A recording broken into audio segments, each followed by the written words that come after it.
How to wire ISR long tube headers. I'll grab black first.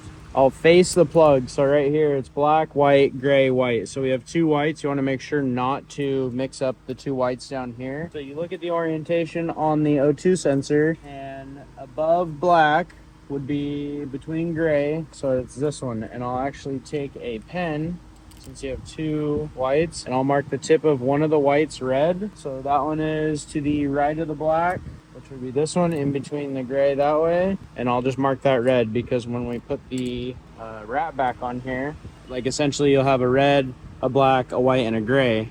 So that makes it easier to match up the four wires. And then we'll just strip each of these.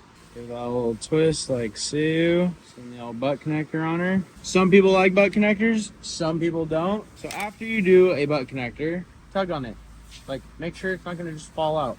If it falls out, that means you have a bad connection. Or if you don't like butt connectors, they do sell a harness that is from here to here. What I do is I'll slide the factory shrink wrap down to get those close. Get some electrical tape and just wrap around what we just did.